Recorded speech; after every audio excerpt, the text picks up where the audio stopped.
And speaking of maintaining the same mechanics, let's talk about the true final boss real quick. I would like to make a statement. I beat this game on normal. I did not play this game on hard. I have not cleared the true final boss. So, fellas, gentlemen, take the floor. Well, first of all, I want to say, recently this year, I played Castlevania 64 for the first time, and I was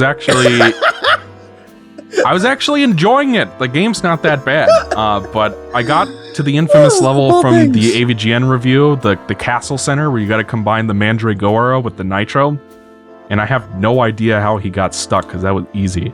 And I really wish he had gone farther, because he could have told the audience that unless you're playing on hard, you're not allowed to see the final boss. You beat the boss in the Castle Center, and then the game says, fuck off and play hard mode, idiot. And it's just like, well, gee, thanks. I really wish I'd known that earlier. I feel like this is some Mega Man X8 Lumine shit. Like, what is this? The comments will not like that. Because JebTube, the thing is, X8 punish you for playing on easy mode. So that's really a real problem. Yeah. But I really think this kind of design where it's just like, fuck you, you didn't pick the right difficulty 27 hours ago, therefore you don't get to fight the final boss, is stupid. And before anybody says it in the comments, and I'm going to tell you this too, Brian, you can switch the difficulty at any time, which kind of defeats the purpose. So you can play the entire game on normal, reach the final boss, switch to hard, and fight the true final boss anyway, which is kind of defeats the point of it. I don't know why the fuck they even did that. Like, I'm grateful I don't have to replay the entire game to play a space shooter, but at the same time, it's kind of like, why did you make it exclusive if people can just switch anyway? It's pointless. I don't even know what the difference is between hard and normal. I feel like it's probably just like enemy-related shit, but once I got past Vajank, the game felt pretty easy on hard, too, so it's kind of weird. This final boss is like, I was dumbfounded when I beat it, and I was like, okay, I'm ready for phase 2. And the game just ends. And it's like, oh, so like that cool supersonic shit was building to Ikaruga. Yeah. Which I lovingly, well, not so lovingly, I guess, I in jest call it the Bentley hacking minigame. You know, because it is a hacking minigame in the game, and it looks just fucking like it. When I first entered like the Tails hacking section, I was like, this reminds me a lot of the Bentley hacking minigame. This feels a lot like that. And then you do that a few times in the main game, and I'm like, oh, that's a cute little hacking minigame, whatever. And so when you enter the final boss and I see that, I'm like, that's a bit odd. It's a bit weird, but you know what? This almost would be kind of cool if this is the first phase. Yeah. The fact that there's nothing after that had me... I was like, you're really just gonna leave it there on Supreme? Like, that was the last thing you do with Supersonic outside of a cutscene? It seems a bit... To be fair, that's just lame as fuck. I'm gonna say it how it is. That's like, what the fuck is that? I'm going in... What happens why did this game like drop off a cliff halfway through its run? Like, what happened to it? Yeah. Why did this happen? I'm going to say... I just can't... I don't get it. I would rather have Ikaruga than nothing at all, which is what you get on normal. You in normal mode, you go out into space, and it immediately cuts to the cutscene where it shoots the laser at you, and you have to like press the Y at the correct timing.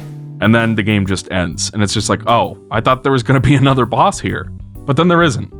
Oh yeah, that sounds even worse. Like, I played on hard, so I got Ikaruga. So like, I had to go back and look at the normal mode, and I'm like, wow, it's even worse on the normal ending. My favorite part about the normal ending is that they fly out to space, and Sonic gives the motivational speech, and the camera zooms above him and Sage, And then it just cuts to the to the laser thing, like as if you're about to start a boss fight, and then it just happens. It's like, I cannot imagine what it must have been like if I would have played this game and I didn't know that you were supposed to play it hard to get this boss fight. Because I don't know. I mean, my jaw dropped even with the boss fight. So the fact that it could just not be there is hilarious to me. When Sonic beats Supreme, he's like, that's it? And I'm like, yeah, that's it? That boss alone felt really lame. And apparently, it seems pretty clear that is the playtest boss fight that they talked about in the leaks. So the final boss of the game is like, really? Yeah. Because, like, they said that you open up fog around trees to fight this guy that you, like, circle around. You know, and he's, like, flying and shit. And even this Supreme, he sprouts wings at one point, and then the wings just go away the next. So it feels, like, really unfinished. It feels like this boss was clearly made first. And just like how the environment feels like it was, because it was part of Kronos Island. So it feels like super rushed and just anticlimactic, especially because you literally just get there and you're like, yeah, okay, you're fighting Supreme now, you know? And then it's like, oh, but one more thing. We're going to fly up to space and do our supersonic fight. Oh, cool. What's it going to be? A rock. You fight a rock, a literal floating sphere, and I saw it as more of a to moon, you. personally, but yes. It's a moon, but a moon is a rock. It Well, by that definition, And- the Earth is a rock. Is it not? the Earth is. I mean, if I were fighting a contains rotating rocks. Earth model, I would feel the same way, truly. But you fight it, and it's the hacking minigame that you just had to do to get into the little pyramid right before it. Like, this is not some like callback either. So it feels like suddenly you go do this hacking minigame before, and it's like pretty simple. This is the second time you did it. And then now you're in complete bullet hell mode, and you're just fighting the moon, and the moon's talking to you and saying all this cryptic shit, and I'm like, what is going on? And then I died at the end of it, and if you die at the end of it, you have to do the whole thing over again, and it takes really long. You have to fight Supreme? No. No. Oh, okay. No, thank God, no. But it still takes, it's like climactic because they make it take forever. But I thought, okay, well, my jaw's hitting the floor right now. This is the craziest shit I've ever seen. But of course, it's the moon's gonna like open up and reveal some cacodemon shit, and I'm gonna fight it as supersonic. And I really did think there was going to be a new form. And that's what the supersonic, like, oh, these are like final bosses, the regular ones. But wait till you see this. And then he just shoots through the moon, and then the game ends.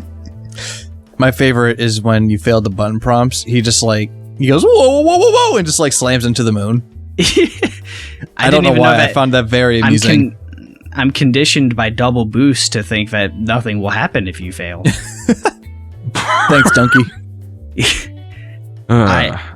I think that was...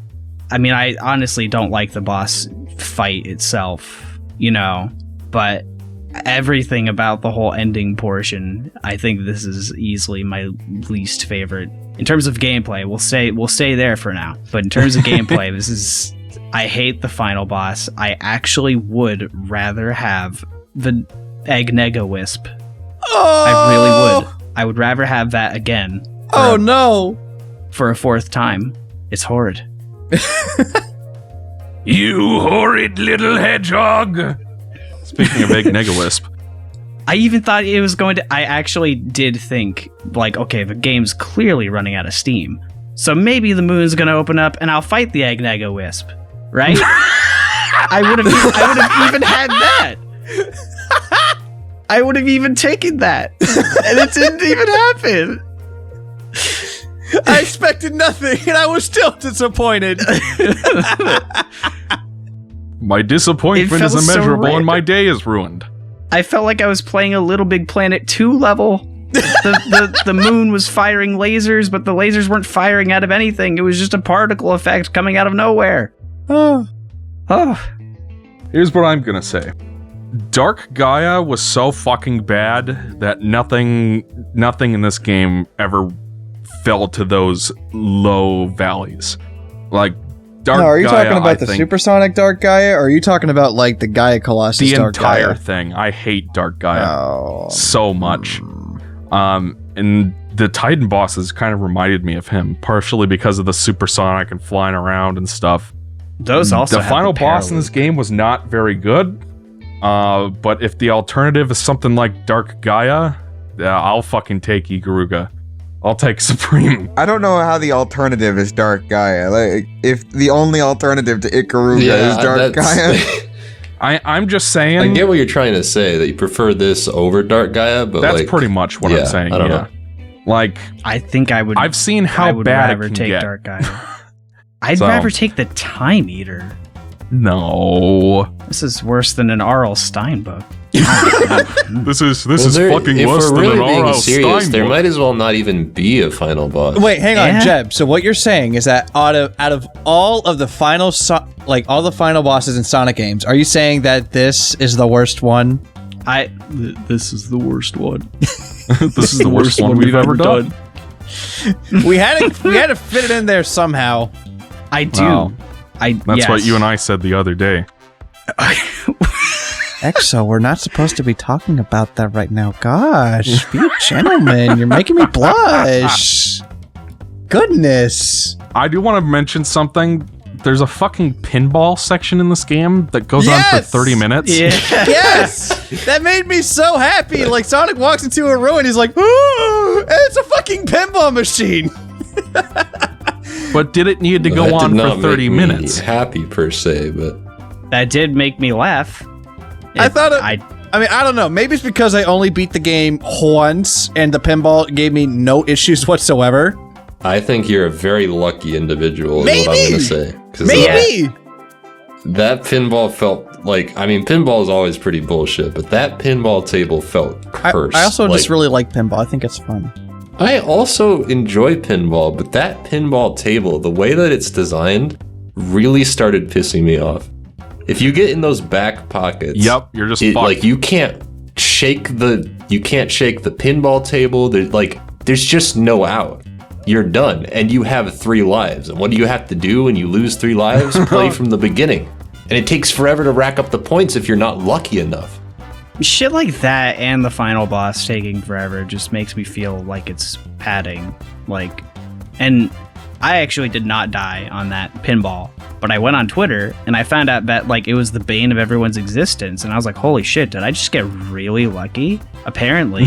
But I knew I actually lost 1 life on it, and the reason why I lost 1 life is because I just happened to go into the pockets, and I'm like, can I tilt the board? No. I could do that in like SA1. You know, I thought this was going to be like that.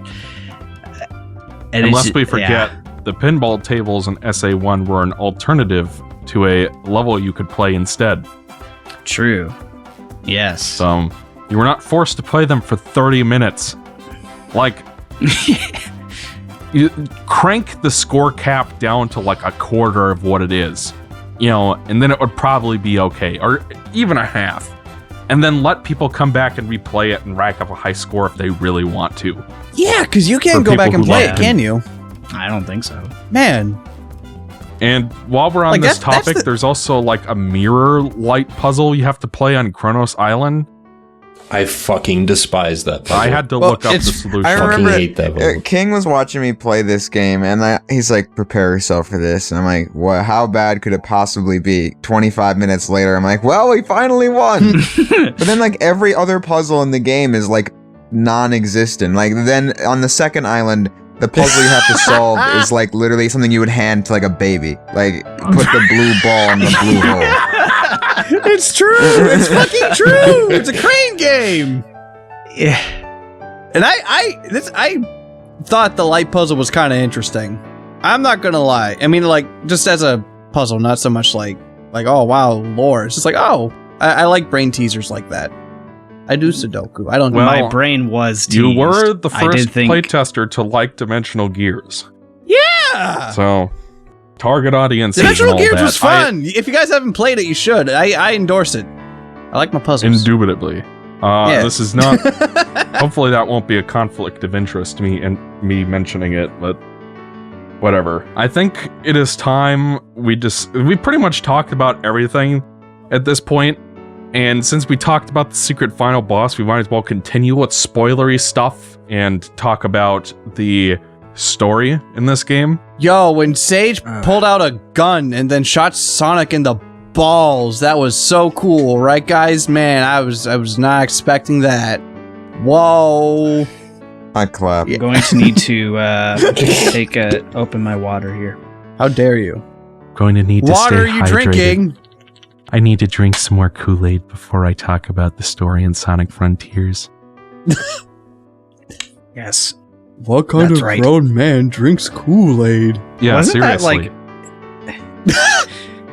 There's nothing wrong with drinking Kool-Aid, EXO. Context behind that, everyone who's watching, is that I was on a stream. Somebody made me laugh, and I was drinking grape Kool-Aid. And while I was laughing, I spewed Kool-Aid all over my screen, and I said as such, and EXO says, "What kind of grown man drinks Kool-Aid?" Why don't you make me sound like Big the Cat in this game? I don't know. I can't do a deep voice. Do you want a frame, Meister? I'll let you try it. He's like, he's just like, what kind of grown man drinks Kool-Aid? And I was like, I drink that in chocolate milk. Oh my There's god. no shame, Jeb. It's what okay. Are you, 12? Is that a Oh, come problem, on. EXO? What's wrong with chocolate milk? You got me hot chocolate. Is this really a surprise? I don't. Hot chocolate's a little Jeb- bit different. Hot chocolate Jeb, has a at little least more it's hot. dignity. Is it different? It's basically It's just chocolate milk, but it's like, hot. Right, we need, It's we okay, need Jeb. to be done with It's this okay. conversation. Okay, You're a man. yeah. You're a big man. You're a big, strong man, and we love you. I'm really not. I'm actually the shortest of the. Listen. No, Shut up. you're not. You're taller than I am, aren't you? Am I? Pull I out the can't- photo and maybe. let's find out. No. Because Okay. all of these so- guys were surprised at how short I was. I'm short, apparently. I'm surprised at how short everybody is. To be fair. Listen. You're a fucking titan. You're tall. I was about to say that. Well, I beat you to the punch. I'm still That would be surprised the joke, Ryan. at how tall Jay was, to be honest. La Historia de Sonic Frontiers. Let's talk Oh, about hey, it. I mean, I'm just gonna say, I literally tell everybody, yeah, no, 6'2", and everyone's like, oh yeah, big liar. I'm like, okay, fine. So who wants to start with this story? Oh of wait, Frontiers? this game has a story?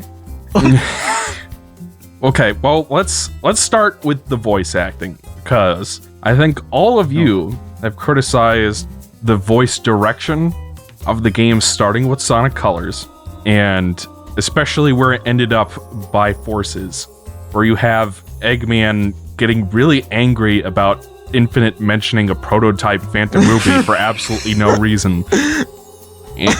And Sonic saying, "Your concern is touching, Knuckles." I mean, lest we forget, Shadow, it's you. Shrek! Which Or I want to. Knuckles. I would like to just Knuckles, make a state. I've come to make an announcement. Like, that's not a jab on Roger as a. Like, he's a great actor. He's a phenomenal actor, and I'm Yes. sure he's a great guy too. I It's agree. the direction. That's I what agree. it is. It's I recently played Resident Evils 5 and 6, and he is a fantastic Chris Redfield. He's way better He's than a the good guys Batman, that got too. for 7 and 8.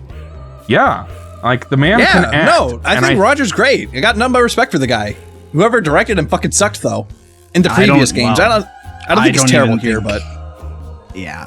I think that I feel like I feel like the direction of these games has almost gotten worse with time. It's like you listen to Free Riders and Colors, and you're like, this really is not as bad as like Forces and Team Sonic Racing. It's just like it's almost like devolved. Yeah. yeah.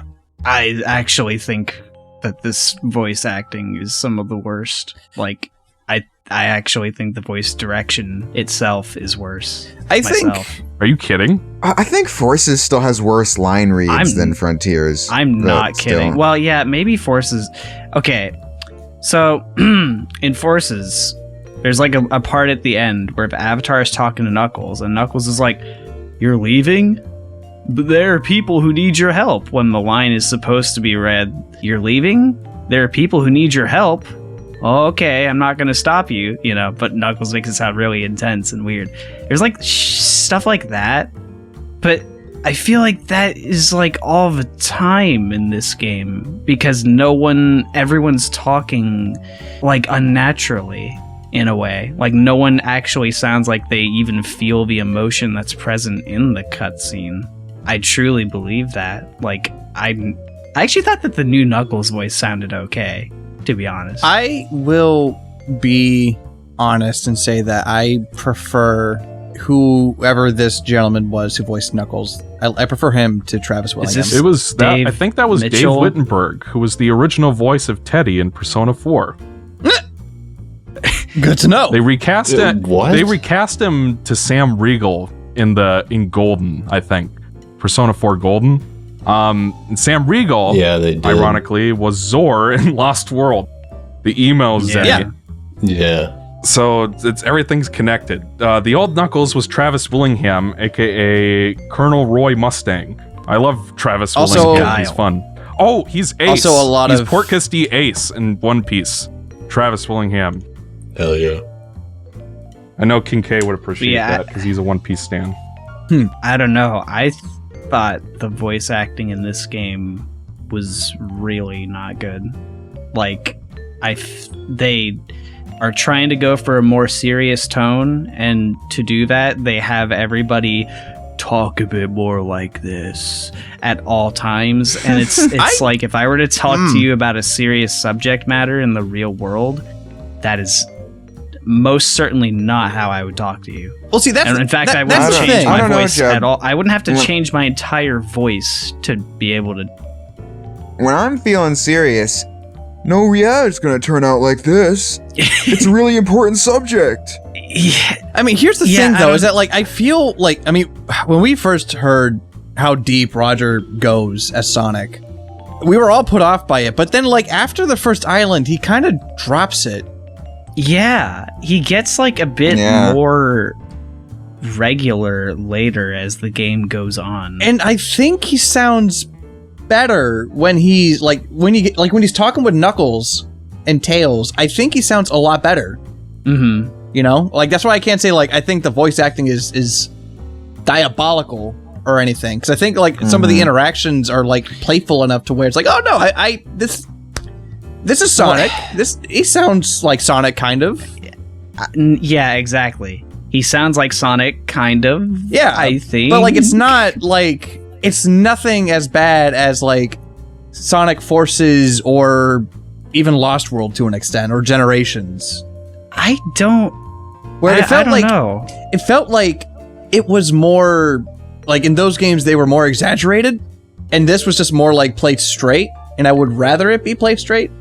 I don't really feel like it was played straight though, because he still has to do the Roger Sonic voice. Yeah. But like that, I mean, everyone has to do a voice for their character. Well, yeah. But But like there's never a moment where he has to be like, whoa. well, yeah. Do you enjoy butt long face. romantic Ooh. walks on the beach? What's the secret of your power?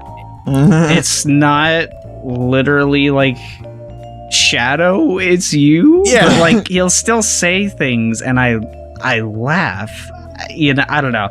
I don't really like Roger. Might even give you some kind of a ooh. That As was Sonic? like the only time. But then again, it's only because the word boost has been ruined for me.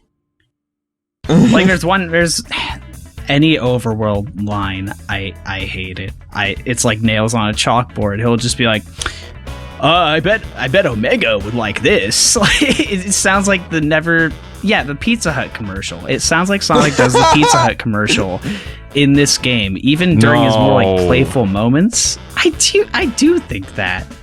And it's like Jeb, I love you as It's- a person. I have no idea Thank what you. you're on about right now. I'm Like- sorry. It feels like Roger Sonic, but they told him to take it a bit more seriously, and he's like, okay. And it's like doing an impression while doing an impression. This is how I felt about Knuckles in Forces as well, where Knuckles has been doing this funny voice for Travis Willingham has been doing this funny voice for Knuckles. And in Forces, they tell him this is the serious game. And he's like, okay, this is the serious game. In every line he's talking. And I feel there's nothing good about this situation, Charmy. That's why it's called war. 10 out of 10. I mean, it also doesn't help that I don't even think it's direction. I just don't think that Roger's voice works for Sonic. Yeah, I mean, like, I would say that this is, like, personally speaking, in terms of mainline Sonics, I think this is one of his better ones. I think especially, like, as the game goes on, he gets better at it. I think this is one of the better ones. I still think Boom was, like, his best. Like, that was his fit. Again, love Roger, great guy. I don't think he fits a Sonic. I don't like how deep and how, like, adult he sounds. It doesn't fit right. Especially when we have that Sonic Prime cartoon, which got a trailer today. You know, that has a very distinct sound that sounds like Sonic. You know, we got the Sonic movie, which again, he makes him sound like more young and more youthful. And then we have Game Sonic, where it's like, whoa, hey, what am I doing here? It doesn't, it's inconsistent, you know? It's like, you kind of want that, like, Jeb, you brought this up in one of your videos where it's like Mickey Mouse sounds like Mickey Mouse. Like, even if the actor passes away, they get someone who sounds like that character, you know? Yeah, Sonic always sounds like youthful and stuff. Yeah. And Roger just doesn't have that. And in this game, they decide to make that even less so. And that's like why I think it is. Okay, here's my perfect example. All right, the final boss. Sonic is supposed to be giving this very motivational speech to, I guess, like the souls of the Titans. He's talking to multiple people, even though it's like a symbolic thing, I guess. Actually, I feel like that's like an unfinished part anyway, because it says like work with the Guardians, plural, to defeat the boss. So I don't know what the fuck's going on here, but I'm playing a Galaga over here. But Sonic is supposed to give Man this is playing Galaga.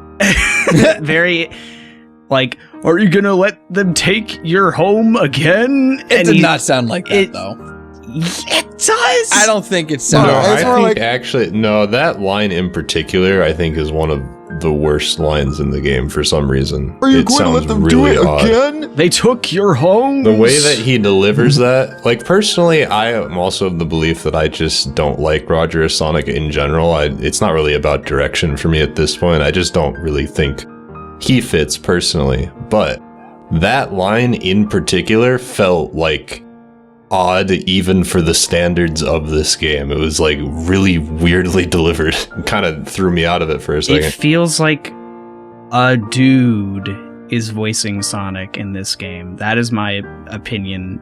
Like earlier in the game, it feels like really forced, deep, like Tails, Amy, hello. But like later, it does get more natural. But then it just sounds like a guy, like, and it doesn't even sound like he's part of what's going on either, you know.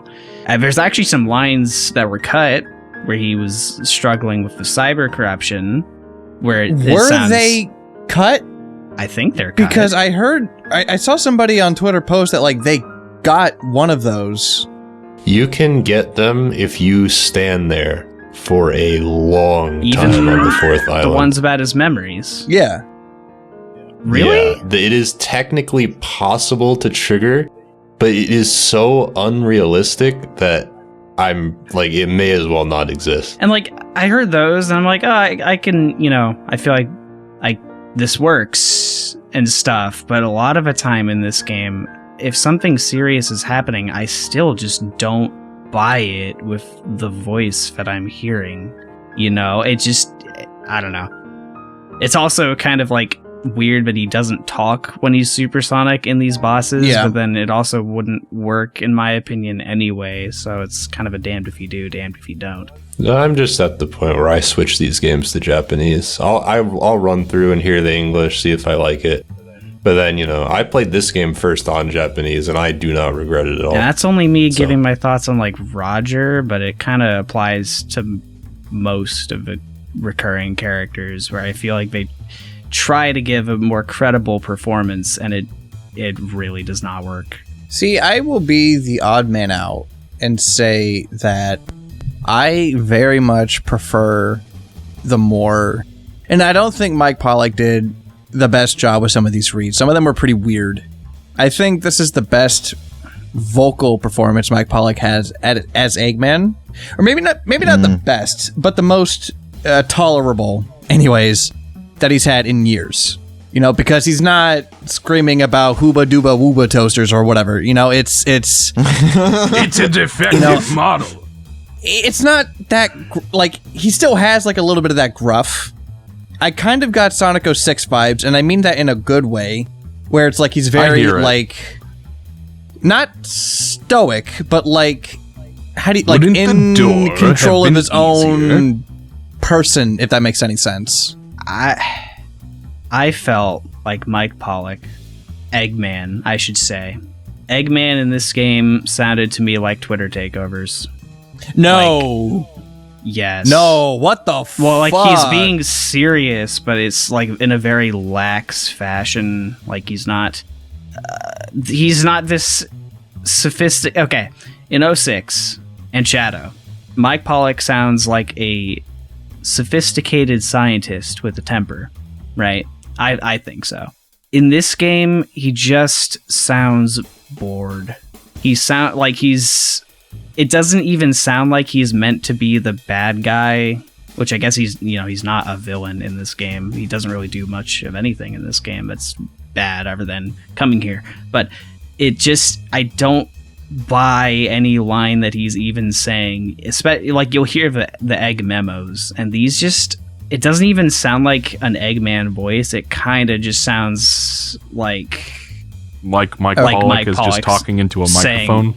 Yeah, which is kind of how I felt about the character. Like, after Boom, he just becomes a lot more of a lot less rigid of a voice for the character, which could be good.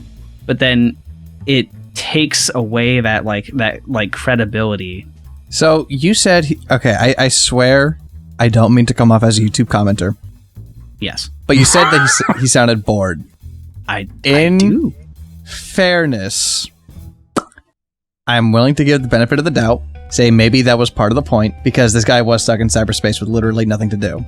Hence all the audio logs. Like, I'm not saying I believe this to be 100% true. Someone might say it, so I figured I might say it. Jeb, if you wish to retort, by all means, go. I will, because if he's talking to Sage, I don't know how to exactly word what I mean. But he just sounds so, like, passive and not like... Eggman, even Mike Pollock Eggman in other games will sound like, he's still kind of like in control and still, like, sort of, it doesn't feel like this is tapping into his human side more so much as it is... He's just kind of lounging around. He's Eggman. He's talking to Sage, and he's like... I don't care what you have to say, Mm-hmm. And I don't know how exactly to place it. There's a part at the end of the game where he says to Sage, "Go fulfill your function," and it doesn't. I noticed that. Yeah, he's like, "Go and fulfill your function." Like, it doesn't. It doesn't sound like there's like any feeling at all, and it's like it's not even in a somber sense. It just seems like line reads in the purest form. I don't know how to exactly say it. I just know that if I compare this to, like, I don't know, I always just think about Doc Ock and Spider-Man, and I thought that was a very human scientist, but also clearly you could tell when he's like in control, and you can tell when he's vulnerable, and all that shit. And Eggman is just to clarify, you were talking about the game, like the 2018 game, right? The game. Yeah. Okay. And in this, you feel like it's supposed to be that, and it just doesn't work because it just feels like Mike Pollock talking for a bit.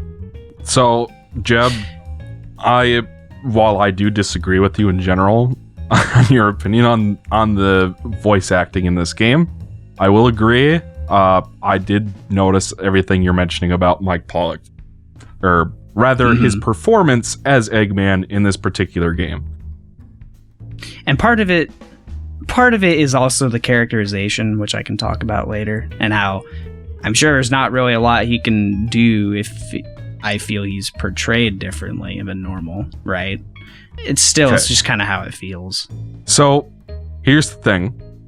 We've had, we'll call it the Pontac and Graph era, which started with Sonic Colors and Sonic Free Riders in 2010, and that went on for 10 years, and I think it was well received by the Sonic fans in power at the time, those being people who grew up with the classic series and, pretty much took it on faith that the classic series was the best the series ever would be, and the series needed to be more like that in order for it to be good.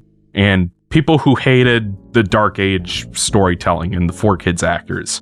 So that's what the people in power at Sega thought the fans wanted. So they went all in on kiddie humor stuff. And I think Jay is right. It started out because I replayed Colors last night, and I was surprised to find, compared to Lost World and Forces, that it had jokes that went on too long, like Ratchet and Clank movie jokes type things. I just think of that scene where Dr. Nefarious is talking to Quark in the space station.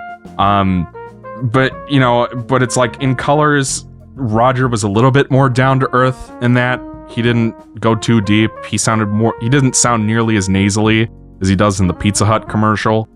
It was fine. Then over time, it just became an exaggeration of itself. And I haven't been hearing people complain about the writing and exaggerated, irreverent performances in those games for 10 years. And then we finally get a game that tries to do something more down to earth, and you guys don't like that either. So it's kind of like, I don't get what you guys want. This is what I thought you would have wanted. They're taking the situation seriously. They're not joking the whole time. Roger's not going totally nasally. It's not the best voice acting I've ever heard in my life. It doesn't compare to anything Naughty Dog or Santa Monica has made. But it's perfectly competent. Give something like the voice acting in Sonic Unleashed and Sonic and the Black Knight. I don't feel like Roger is necessarily more subdued either. I feel like it is him doing his Sonic voice and then putting it through a serious filter, and it's not quite the same as, because in Black Knight, Jason can say a hammy, funny line, but he can also very quickly tone it down, and it doesn't feel super unnatural and weird in that very same game. Well, here's where I differ from you on that point.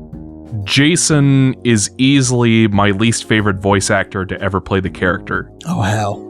I've never liked even him at that his much. peak. Even at his peak. He is fine in Unleashed. That and Black Knight are the only games where I can tolerate him.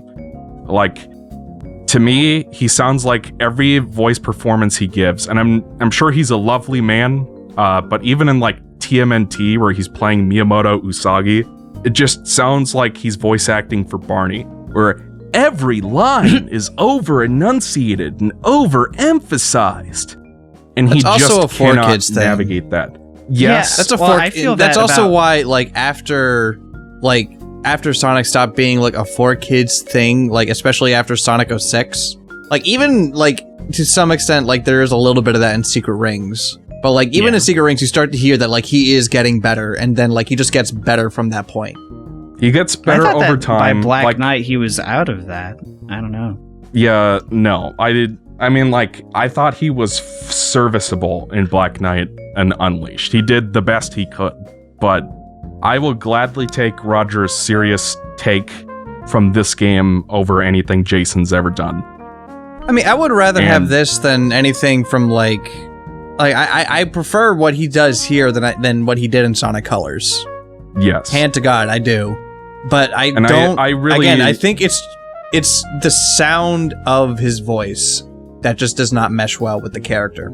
It's too deep. And to be fair, I would be perfectly fine if they recast Sonic for the next game. Why not give that a try? I thought that this story was not perfect. The acting was not perfect. There are a lot of things that could be improved. But as a step away from the Pontac and Graf era stuff, I thought it was a nice step in the right direction. And, you know, for what it's worth, I do think, bear in mind, like, you know, keep in mind, like, you know, yeah, there's, like, with the writing, the way how Ian Flynn writes, you know, some of the references can be a bit heavy-handed, but I think it's a net good, just in terms of, like, how the characters speak and the dialogue and everything. Well, if we're getting away from voice acting and into the story, then... But King, do you have anything to add on voice acting? Because I basically feel the same about Cindy Robinson, by the way, as I do about Roger. I never liked the voice for the character, and I think this is the worst because it sounds like a woman. I don't know. Just Jeb out of context. No, I did not mean that. Oh my god, I'm so sorry. I'm so sorry. I swear to God, Roger sounds like a man. Yeah, I think we got what you meant. I think someone would have to willfully misinterpret that to take that out of context to think you were saying something else. I dare you. I don't know. I mean, I guess to answer you, EXO, what do I want? Well, I never liked Roger to begin with, so I was never gonna really be happy with what he gave here, because I just don't. I think it is true that you can be miscast, in my opinion, and I just believe that he is miscast. So, I mean, I'm glad that it worked for the people who like him, but I just don't like him. So, it's like with you and Jason. So, and I feel bad because, like, Roger kind of makes it a point to show that, like, he does care about the role, you know? Yeah. It's not a paycheck for him, you know? So I feel... Roger also, like, goes out of his way to get involved and comment on Sonic things, even ones that don't really involve him. Like, you know? He is a great guy. There's no doubt in my mind about that. So, I genuinely feel bad that I'm like, I don't want him as Sonic in another game. It's definitely nothing personal. Yeah. I love him in a lot of roles. You know? Maybe he could do another character in Sonic. I don't know who, but, like, I just don't think as the main character, it fits. He gave his best. He really did, but I don't think it worked here. I really wish he could play Shadow or Knuckles. I think he would be much better for those, personally. Sure. But I am not against hearing it. You know, what might be interesting is Max Mittelman is a Studiopolis actor. You might make a decent Sonic. Yeah. A lot of people were saying that. And there are actually clips going around. They take Ryuji clips and use that for Sonic. They sounded pretty decent. He also, I figured out, was Red 13 in 7 Remake. And I think that Red 13's voice would be perfect for Shadow. So I think he would work as Shadow as well. So, I mean, hey, it worked for Jason, so. Yeah. I actually will say that even though personally Jason is my favorite Sonic, it's just whatever. You know, I don't care to explain it. It just is what it is. But I actually prefer his Shadow performance to his. If I could only have him on one, I would have him on Shadow, because I think his voice just fits in better. Yeah, agree. He was a if good you actually Shadow. hear him in Sonic and Tails R, where he's not for kids directed, I think he actually sounds at his peak there. He sounds super good as Shadow still, and I miss him. I heard a clip of him, and yeah, he sounded really good. Yeah, he still got it. Like Kirk Thornton got pretty fucked on Shadow, honestly, because Kirk Thornton is a fantastic voice actor. Like, he's in Samurai Champloo as Gene, and he's great. But he, in my opinion, was miscast as Shadow. Like, he's maybe had like one line delivery certainly. I've liked. Like, get Keith Silverstein to voice Shadow. Yeah, I don't know. I feel like that's like, if there could ever be unity, I feel like most people would agree that Kirk Thornton's miscast as Shadow. But I haven't met anybody who actually doesn't believe that, to be honest. And I feel like, they already gave Orbot to Kirk Thornton, which is like just fine. Yeah. Orbot appears more. That's true. now you mention it. I But, guess. you know, it's Well, did they start with free riders before colors? That's the question, because Orbot's not in that. Yeah. Yeah. Yeah. Facts. Jay was talking about Orbot and Cubot, but you know where they don't make an appearance? In Sonic Frontiers. This game. Yeah. No, instead the doctor merely wonders, That's kinda where did I weird, go though, wrong like, with those what- guys? Good question. Why aren't they there? Is my question. What are they doing? I'm I wonder? honestly kind of relieved because I don't like Orbot or Cubot. I honestly don't care one way or the other. I just want to know where they are. I don't like. It's just kind of bizarre that they're not here after seeing them It's for so probably- long. Well, it's just they had Eggman's nothing to do in apartment. Forces. So I Yeah. prefer that. Like, I really liked them in colors. Like, that to me is like the comedy in that game that consistently works. I love Cubot. He's hilarious. But it's like they had nothing for them to do Hi. in the later games, and they kept bringing him back. All they could do was recycle the same voice chip joke, which was fine as a running gag in colors, but it's like, well, we already did that, but we got to bring it back because that's what people remember. So I actually appreciate think that they kept the cast small and didn't try to overstuff with characters who have nothing to do, because that was a problem with Forces, where we have all these characters, but they have nothing to do except appear in voice bubbles for a couple seconds. I think that Orbot and Cubot would have made more sense here than a lot of other scenarios, because them interacting with Sage would actually mean something more for them than just doing around, just joking around, We could have, which they talk about it, Jeb, but we could have had a What? scene where Cubot mourned Sage's death. Oh Man, I'm really sad, you guys. upset right now.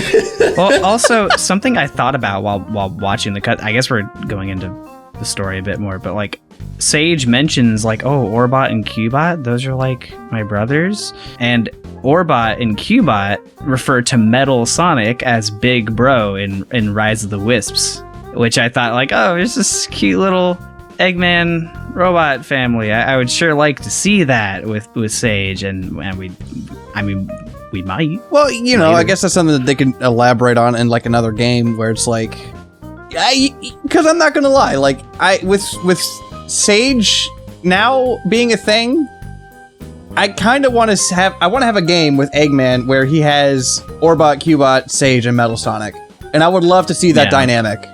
See, I would agree with that. I hope that Sage returns recurring with as an Eggman AI kind of thing. I think that'd be pretty cool. Yeah. You know, I honestly, like, you know, Jeb, you were saying that like it makes sense for them to be here, but I also think that it's better for them to not be here. You know, give them a break, so that in that way, when they do come back, it's like it actually might mean something. You know, Yeah. like sometimes it's good to take a break. Sometimes it's good to put characters on a shelf and then bring them back whenever it's necessary. So I also would believe that if I bought Sage and Eggman's relationship, their bond in this game, if I felt like they utilized that time really well, and they just did not. So I definitely would have liked to have more cutscenes as opposed to like having the audio logs, but I guess given what we have, I like what they're trying to do, and I think they do an okay job. I think that honestly is how I would sum up my opinion on the whole story of the game. What was there was something you said earlier. It was like, I have a big wiener. no, not that. was But me. you also said that last night. Oh, So it was like There you go. it's a nice step, and every single thing in this game is a nice net positive. You said net positive. Mhm. I think this game's story is a net positive, but truthfully, I actually think the story sucks. I do. I think the story sucks, and I think it is better than Pontef, and that's where it goes. mhm. That's what it is. Okay. Well, elaborate. Like, what about it? What about it does it suck? What about it does it suck? Okay. I don't think that's the right way to say it, but like that's how it came out of my mouth. So let's roll with it. What about it sucks? What about it sucks? Yes. Well, does anyone want to hear Michael? Did you enjoy the story of Sonic Frontiers? Well, let me put it this way. I thought not a lot happened in it. I think the most I can say is that I did not dislike it the least bit. I guess slap a big old "it was okay" on it. Here's the thing about it. Not a lot happens in it. It's that, and that very much is like Breath of the Wild, where Breath of the Wild starts with all the interesting stuff having happened already, and then you kind of have to piece all together what happened before he went into stasis. And this game's kind of like that too, where it's like, well, we got this big, ancient, evil final boss that the player's going to have to fight eventually, but we're not going to tell them anything about that, and we're going to drizzle in little clues about what's going to happen. And because the game is open structured, you can't have like as much of a linear progression to events as you could in like Forces.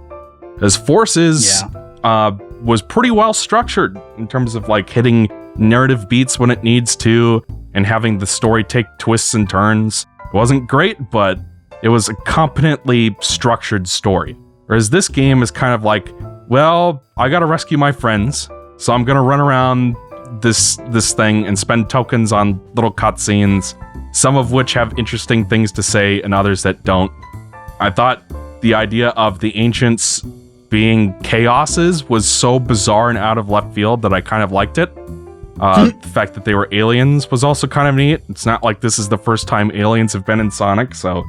I love seeing people's reactions to, especially when Eggman even brings it up, where it's like, oh yeah, you know, there's a connection between the Ancients' DNA and Chaos's DNA. Like, people freak out, and I like seeing that, because I had a similar thing. I'm like, whoa, hang on. It's neat. Chaos! Chaos! I was gonna say that. I think another thing about it is this shit with like, oh, here's an ancient society that had super advanced technology has been done so many goddamn times. Like Chozo, Forerunners, the Precursors. Like, we've seen this before. And I don't think that's necessarily a terrible thing in itself. It's just like, not a lot happens in this story when you really stop and think about it. Like, Sonic and Sage don't like each other because Sage is fiercely loyal to her creator or father figure. And then eventually she realizes that the only way to save her father figure is to team up with his enemy. And then they fight the thing, and then the story's over. And then all of his friends come out. They try to have like a bottom of the second act moment where Sonic cyber corruption paralyzes him, but then they get him out of it by doing something that I don't understand, like... They held hands, and they believed. Oh my god, this which feels very Sonic 06-y. Yeah. Well, I think it would feel very Sonic 06-y if they did anything. Yeah, that's the thing I was thinking is like, it is very similar to End of the World, but in End of the World, you like went and gathered the Chaos Emeralds to bring them back to life. It's like here, they kind of like, Sonic immediately, he more or less dies. Sage says he's trapped in between dimensions or something, but he's like essentially dead for all intents and purposes. And Tails, Knuckles, and Amy are kind of like, okay, we got this, and they do like a Sonic Heroes pose and they like vanish. We know how to solve this. It's like the moment from Forces like, when he escapes null space. What was the point of building this up? They got the power of waking, and they helped Sonic out. Oh my god. It's like, you gotta understand, the more we talk about this, the more I realize that, yes, this is my Kingdom Hearts 3. And Kingdom Hearts 3 is my Sly 4. Well, I'm just glad that you know how I feel now. I feel dirty. So there you go. Does anyone else I will say, I am proud to say that, hands down, this is the best Sonic story that we had in a decade. There's a big old asterisk there, because look at the stories that we got in the previous games. It ain't saying much, so... No, I was going to say, I feel like that's my thoughts on Sonic Frontiers summed up, is that, like, while yes, I can concur, this is the best blank we've had since blank. The competition is Sonic Lost World and Sonic Frontier and Sonic Forces and Team Sonic Racing and Colors Ultimate and Sonic Origins and Rise of Lyric and Shattered Crystal and Fire and Ice. So it's just like, not saying that much. Yeah. I will say I think this is the Sonic game of all time, personally. I enjoyed the story. I liked how it was a lot slower paced. I liked how there were a lot of optional cutscenes. I mean, the way how they present the story, the cutscenes in this game are terrible. But like, I like the character exchanges. I like how, you don't even have to see all of them. And I think a lot of the characters feel like themselves. I like what they did with Knuckles. I kind of like how they addressed the fact that like Tails is inconsistent. So it's like, okay, yeah, that, thank you for pointing that out. Felt like I appreciate that they made mention of that, but it also felt like one of those things where it felt like lampshading a plot hole. Well, it was more like I actually kind of took it as like, okay, so the problem, y'all can fix it, y'all can do something about it. But like, I don't think there's like, you're not wrong in the sense where there's not a lot that happens, but like, I enjoyed learning about the origins of the Chaos Emeralds, and I enjoyed learning about like the ancients and everything. There was a little mystery here. That was the whole thing that they were hyping. I was like, oh yeah, the tone of this game is mysterious. Not to say that I necessarily think it was handled the best. I enjoyed the ride while it lasted, if that makes any sense. I cared enough about the characters to where I wanted to see them get to where they needed to be. I was upset when Sage sacrificed herself. I was glad that Eggman brought her back. Like, the game did its job in that sense. Like, it could have been a hell of a lot better, but I think what we were given, it was pretty good. Or at the very least, I was happy with it. Can we agree that Ian Flynn should stay on? Yes.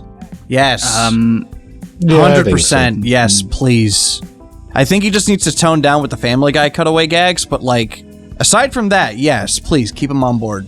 I definitely want Ian. JebTube, what negative thing do you want to say now? Here we go. All right. I definitely think Ian Flynn should stay aboard. And I honestly, anything that I'm about to say about the story could or could not be his fault, so I don't really care who, did whatever. I think that Ian Flynn is clearly a fan and clearly knows his shit, so he should stay aboard.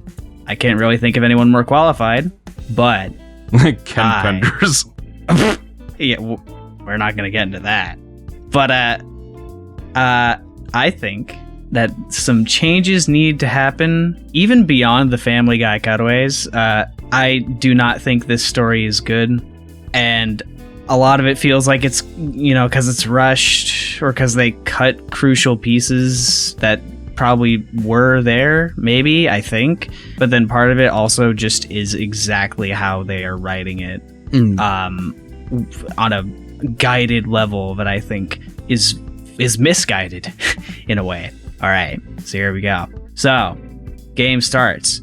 Well, obviously, I think that the opening cutscene is balls, because it's literally like, hey, there's an island. Let's go to the island. And they fly over a blue nothing space, and it looks really ugly. But then, Title drop. Title drop. And Eggman, goes through his, like, SFM forest and puts Sage in the Omens forest. In the thing, and, that's how the game starts. And I'm like, okay, this is a bad first impression. But I kept playing the game. And Sonic and Amy were walking about Kronos Island, and I actually thought, there's some cool shit here. Like, a Coco literally dies in front of you. Dimitri's reaction was the funniest shit. Oh, I didn't see it. It dies right in front of you. And you see a flashback to these lovers reuniting just before they die too, and those are apparently the Coco now, I guess. And I'm like, oh wow, this is like night and day to Lost World and like now, right? So at this point, I'm like enjoying the story enough. There's not jokes every 5 nanometers. It's and I can clearly see that they're trying, and I can clearly see that that the ancients are like chaos creatures. So it's like, oh, they're not just referencing lore, they're actually going to add to it in a meaningful way. That's really cool. Also kind of felt like an apology for Forces. Like, hey, sorry, Chaos didn't do shit. Here's like a origin story for him. It's like, oh, wow, okay.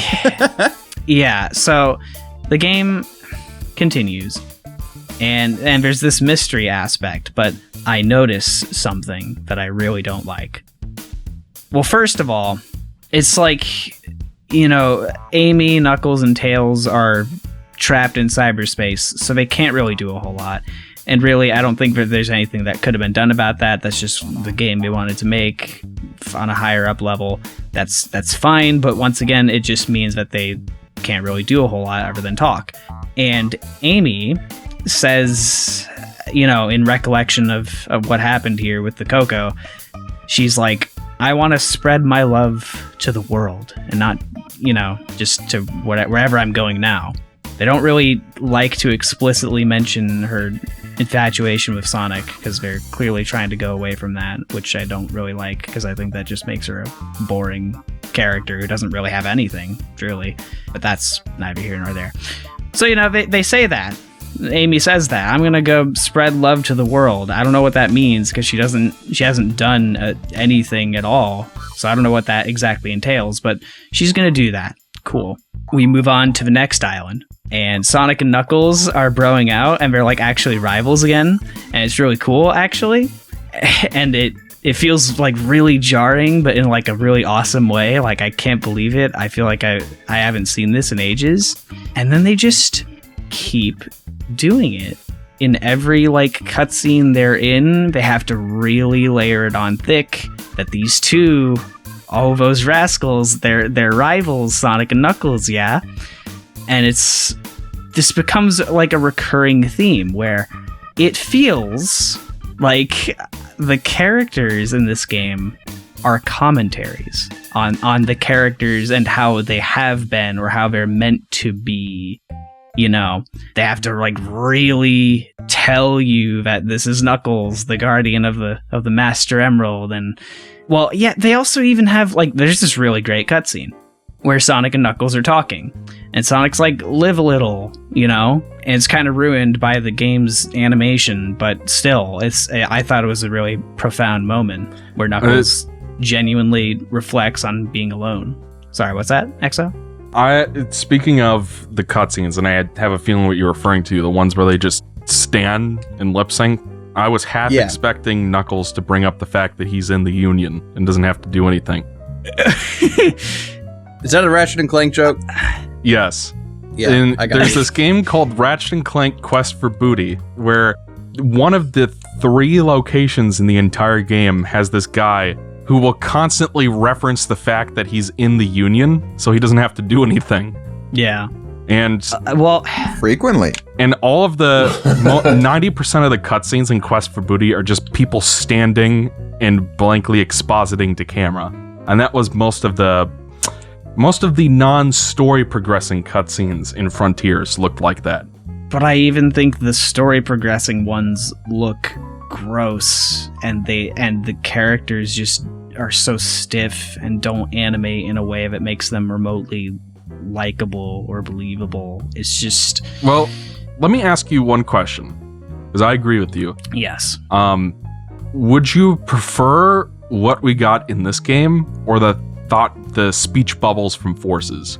Well, and I mean, I feel like the equivalent there would be the idle cutscenes where they stand there and do nothing. Yes. So which is worse? So, well, this quite apparently looks worse. It looks like Rise of Lyric shit, except even in Rise of Lyric, their mouths will move, which sometimes they don't in this game in those cutscenes. So I guess I would actually take the codec calls from Forces. Yes. If I may be permitted to make a comparison. Yes. Breath of the Wild was a well-regarded, well-received game that a lot of people like. But most of the interactions you have with NPCs in that game are just text boxes where people stand and play an idle looping animation. Yeah. So it's like even a game that actually had a real budget didn't bother to have complex animations or even voice acting for most of the NPC overworld interactions.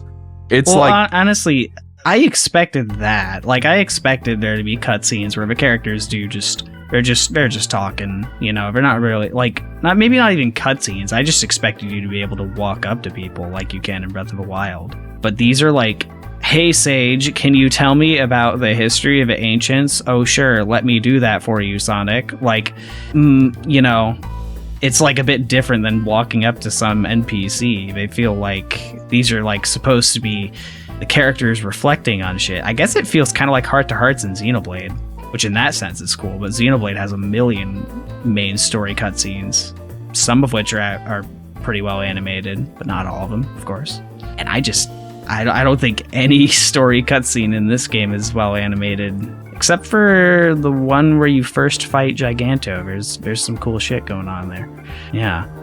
Well, here's another question. Sonic Colors and Generations have people standing around and waving their arms around with whip sound effects like it's Johnny Test.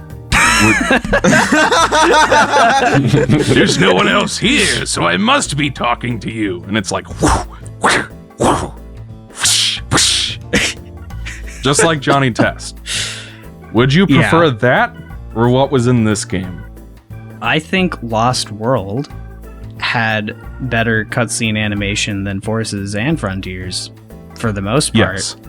So I guess yes. I guess the answer is that yes, I would prefer that, because in Frontiers, I like that they slow things down, but the animation, the subtlety in the animation is not there for it to be, you know, this really, really, really special moment like it could be sometimes. There's a moment where, well, yeah, it's the moment where Amy's like sitting in the flower field and is like, oh, I want to spread my wings, and this just doesn't fucking work because I'm looking at the Forces models and their eyelids are down because they forgot that they have eyebrows, you know, and I don't know, you know.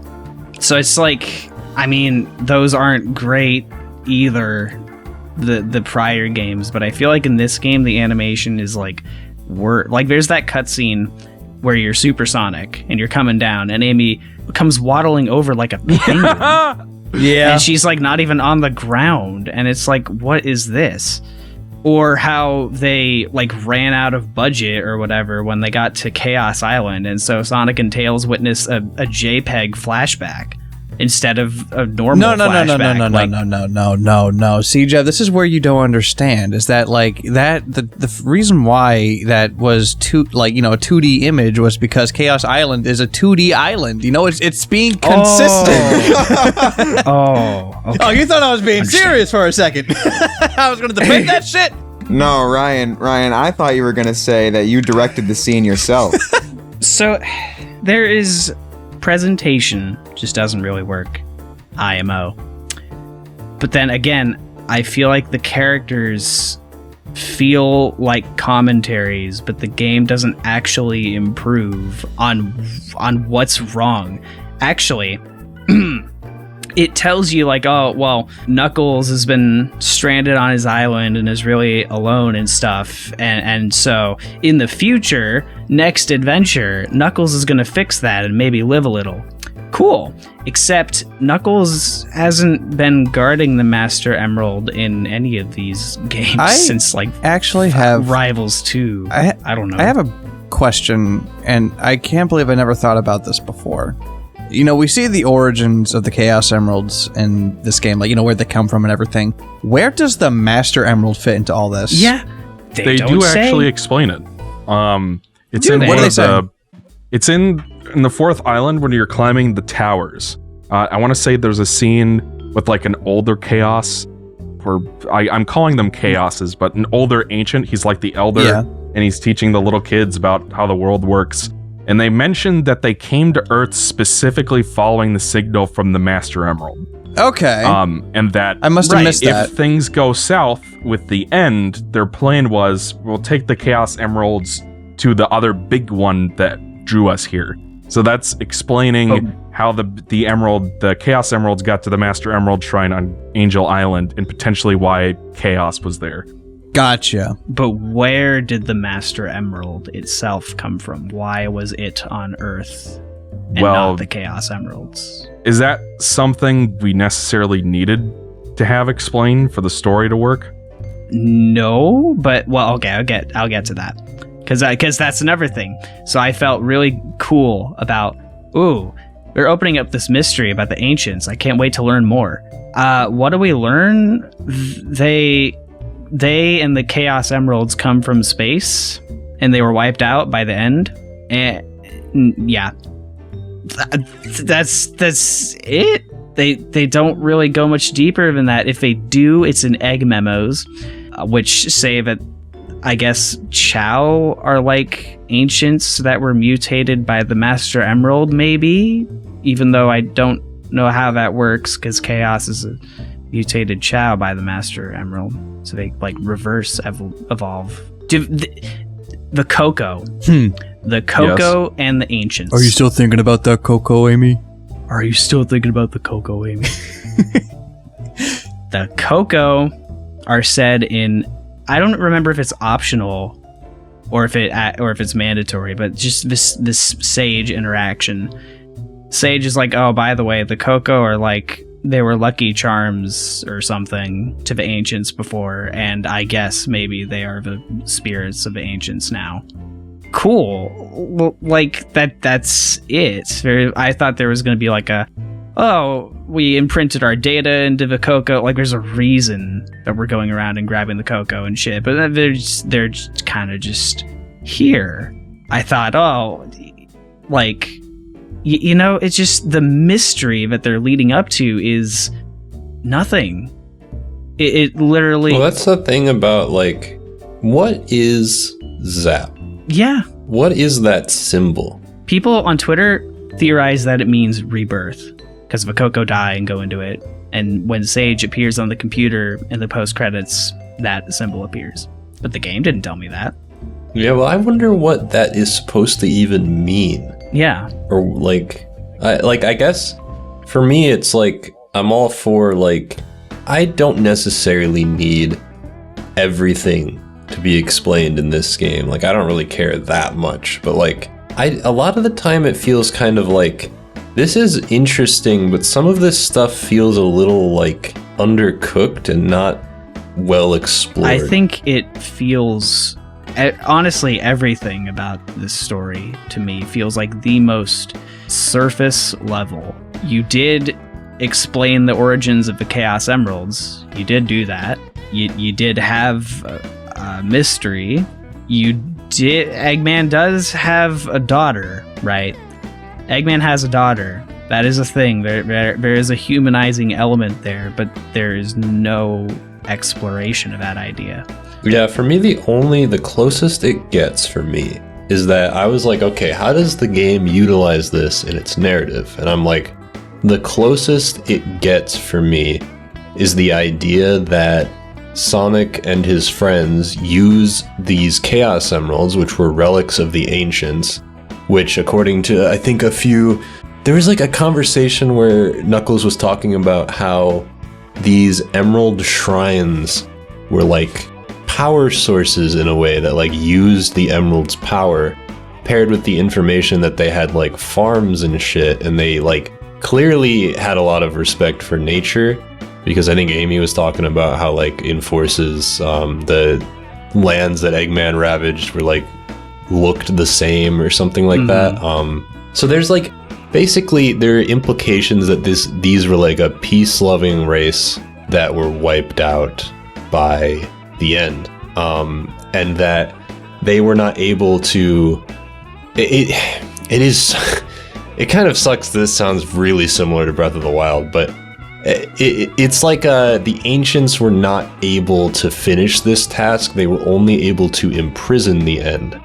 And I think it's kind of cool that in the future these relics were adopted by people who share the same values as the ancients, but are able to harness the power in a unique way and finally get rid of the end for good. And there's like a similar like dichotomy of like nature versus big robots, because they make all these giant robots to fight the end, but then that like kind of mirrors how the series itself started with the environmentalism theming. So I think that's like the most I can pull out of it all, that I think, because I'm much more concerned with how the lore and stuff is able to service the narrative that they're telling, and that's probably the deepest that ever goes for me, because the rest, like Sage and Eggman's relationship, just feels a little undercooked, and I didn't really buy into it. You know, the cutscene where they are supposed to build that relationship foundation is like they flash back to 2 or 3 cutscenes of Eggman and Sage standing in the exact same location in cyberspace, where the things happening in those cutscenes were them talking about how they're going to get out of cyberspace. So I don't know. It just was really, it felt like there were things missing in most other aspects of this story, and I appreciated how Ian Flynn wrote the dialogue, but I just don't think it didn't, outside of what I just observed, it felt a little undercooked, and I don't know what it was trying to do other than that. Well, I know what it was trying to do, but I don't know that it really succeeded in doing any of that at the end of the day. And I believe truly in my heart of hearts, like, okay, so Amy, I didn't really understand. I also don't, there's an egg memo that needs to make it a point that Amy is not obsessed with Sonic anymore. She's grown since then, but it's like, I don't know why you're saying that if she's not. The last time Amy like fangirled over Sonic was like Generations. You could say Forces, when she realizes he's like alive and Sonic says your concern is touching Knuckles. But it's, so there's that for Amy. I just find that a very strange like arc that they're trying to put onto the character who's just been off in the background for years anyway. But then they do it for Knuckles, which, you know, it results in cool moments, but it just feels like really layered on thick. And then I realize that this is what they're doing consciously when Tails comes up. I'm sorry, I don't think it's cool at all that he's like, remember when I was a little bitch baby in Forces? Well, we're gonna fix that now. We're gonna fix that. I'm an inconsistent character. Please. My favorite part put of that lamp is when it cut to screenshots of the actual games. of the Deadly Six. Yeah, and it's just like, hi, subtlety, hello, like. Yeah, okay, so Tails is just going to randomly, and I guess not randomly, it's presented by the Coco, but you feel like these, that's the thing, you feel like these scenarios are made to happen to get the ball rolling where they want to. We need to have this conversation where Tails says, I'm going to be a good character. I promise. And I'm going to grow and be independent, which is a really strange thing, in my opinion, for him to just randomly talk about when this is an arc that he supposedly learned 20 years ago, in our time anyway. And Sonic has to be, you know, it's cool that he's like treating him like a little bro, but it's one of those things that I think would just be much better unsaid. Like, you don't need to rationalize that we're gonna fix, you know, the characterization now. You don't need to do that. If I may put it a different way, it would be much better if they actually showed Tails taking initiative and standing up for himself. He held hands with Amy and Knuckles. If you say so. And that's what I thought it was actually leading up to in the game, and I thought this would have justified it. Oh, okay.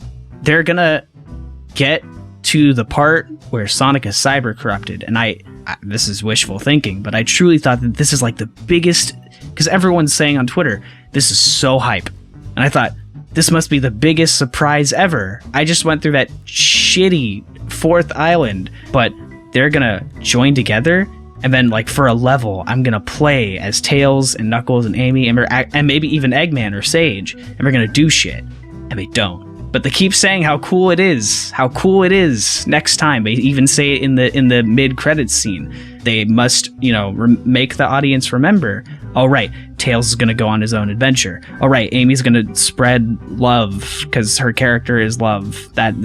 Yes. Knuckles is going to maybe get off the island sometime, even though he's been off the fucking island. That's not... Okay, Was there a mini game in Sonic Generations where Amy drops hearts and you have to collect?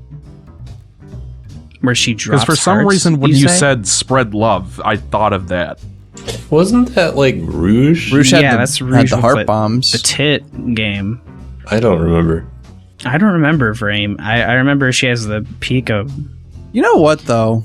To give a little bit of credit, I do think that this game is a good jumping off point. Speaking of Kingdom Hearts 3, Sonic fans, like if this is where they want to jump ship, I think this is actually a good place to go.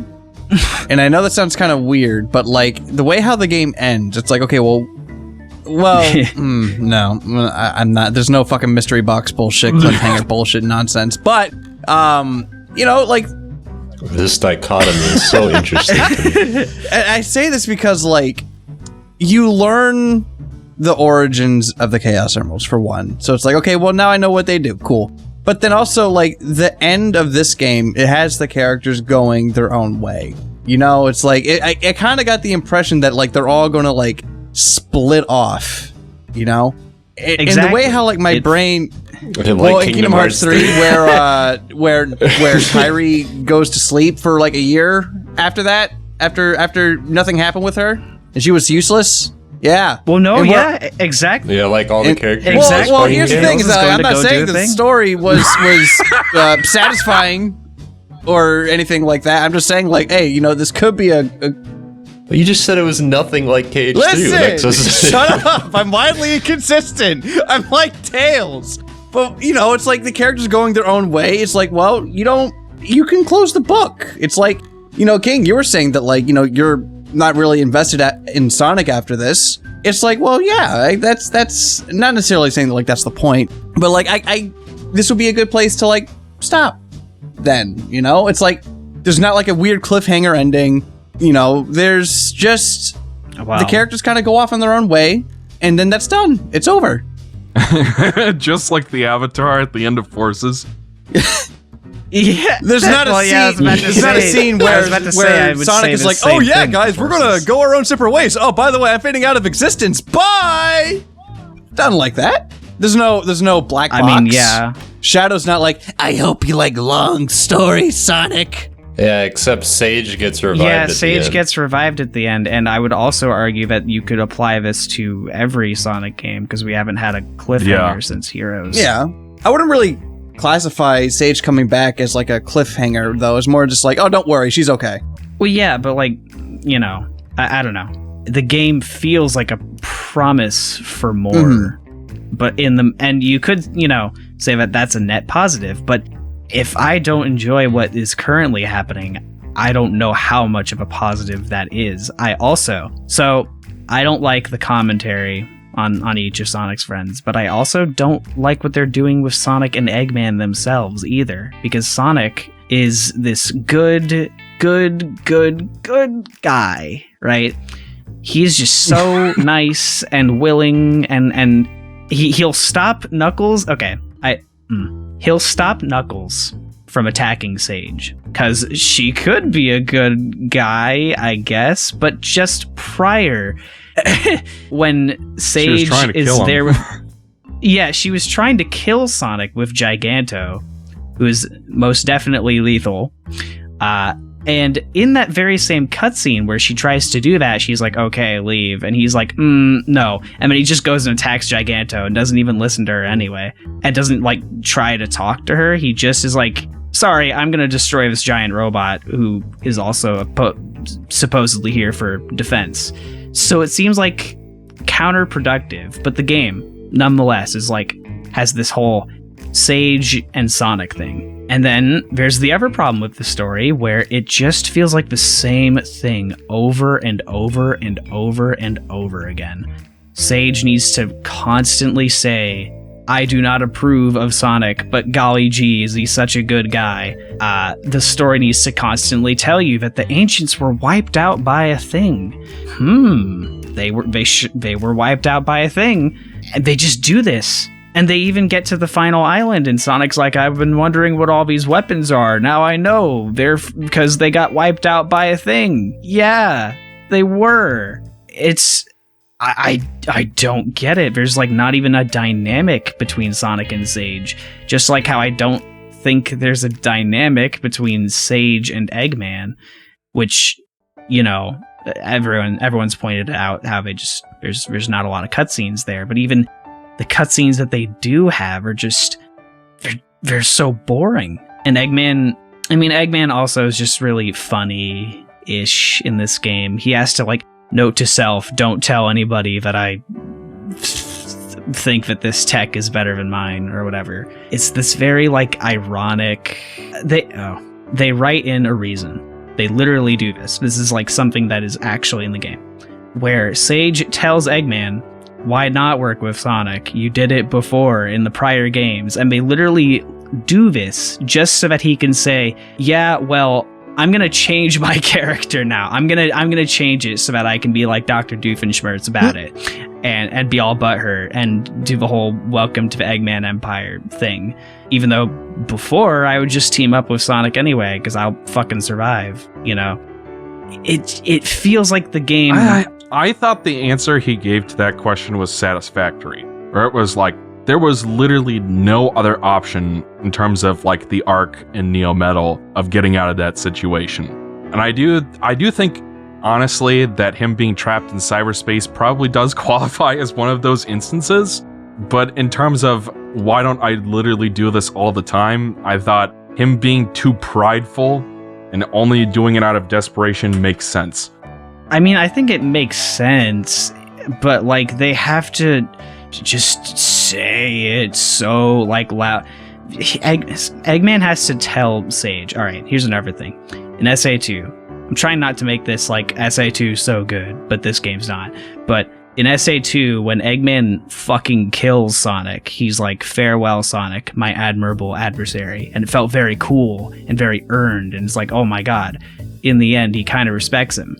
Here he just says that to Sage, like matter of fact, just to remind you that this character, he's not such a bad guy. You know, that's the whole Eggman motto of this game. Just like how I feel like it's the whole Sonic motto, that he's just very pure and he's there for his friends and he's so nice.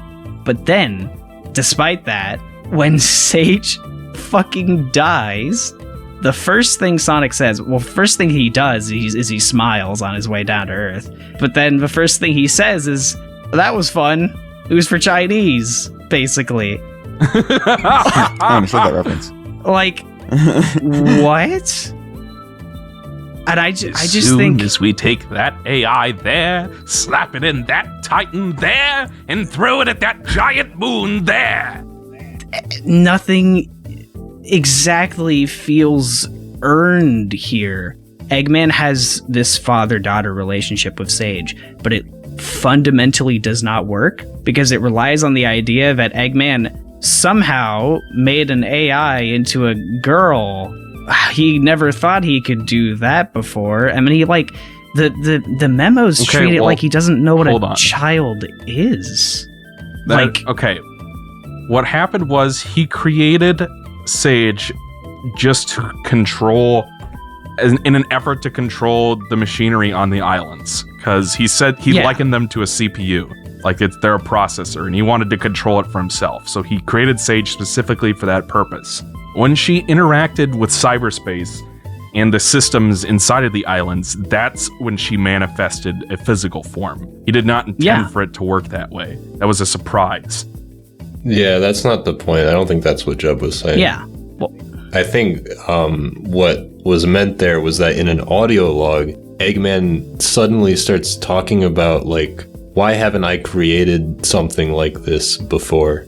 I think that's specifically the audio log he's talking about. Yeah, right now. well, and just like it's it just feels really like forced. Like Eggman could have a daughter, and this is something he realizes after his AI becomes that, you know, after merging with the ancient cyberspace knowledge or whatever, which I don't know how that exactly works, but we're not going to get a cutscene to show it. And then he suddenly is like, even, okay, if you take out the logs, it comes clean out of nowhere. Eggman is just suddenly really proud of his of her and is really sad about her in the end, even though you did not see that dynamic at all. But then the logs, it still doesn't really work, because he's like, when he sees that she could be a she, he's like suddenly really concerned about what her preference is, of like, what would she prefer to be, a little girl, and would she prefer to be my daughter? And this is like a really weird thing, like, you know, it doesn't, it's in like an older, like a comic or like an Adventures of Sonic the Hedgehog episode, Eggman would just think, I'll make a daughter or a son robot, and they'll be my pride and joy, right? And just the idea of it, well, he didn't think of that here, and now he is thinking about it because they happen to resemble a human now, is like just very bizarre. It kind of treats him as like this, I put the robot in the hole and a baby came out. Who knew? Like, you know? And then I don't know. Also the fact that she refers to him that way affectionately, and he's just super on board with it. It feels like there was no development at all. Like, and I don't really know what it actually adds to Eggman's character either, because the game does not bother to be like, maybe I could settle down and raise a family instead of taking over the world, or anything like, or maybe I could use my daughter and we could go on a conquest spree and it'll be great and it'll be so fun. He like says she told a joke one time, I think, and that's like neat, I guess, but like it raises the question of like, well, where did this never happen before, you know? He actually has a log where this prompts him to be like, I never knew my cousin Maria, right? And it just feels like this, they like ratcheted on this piece of lore to that, you know? And it just doesn't really work, because it works under the idea that Eggman just has never like thought of these things before, and I don't know, it just doesn't really, it feels very forced. That's all I can really say about it. By the way, welcome to the Unversed Cast. I'm Jeb. I'm going to agree with you that as an idea, you know, Eggman, you know, basically coming across found family and it changing him as an idea could have used more cutscenes to flesh that out, to make it feel more earned emotionally.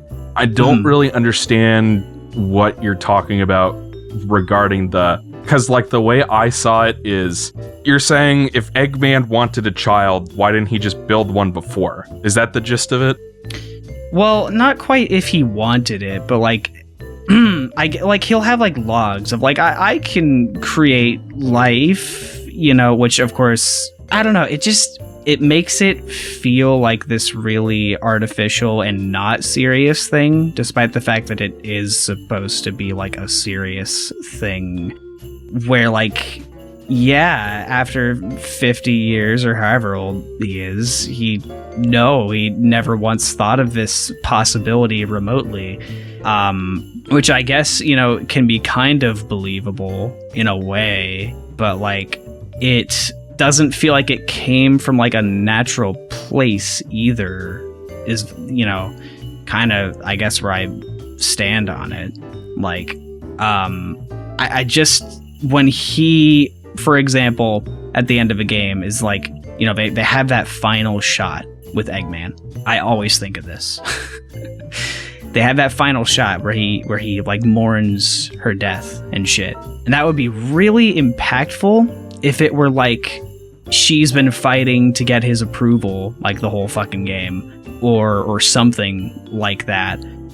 But the game makes it so clear, like almost instantly, that Eggman is just this funny guy, and he's very mean, but he's got a daughter, and so now he's a bit nicer, and he's that's the kind of story they're trying to tell, and that's why they have to have that scene where he's like, fine, I'll work with you, Sonic, even though we don't really have those before, because we don't really need to, because he just is a man who gets down to business before.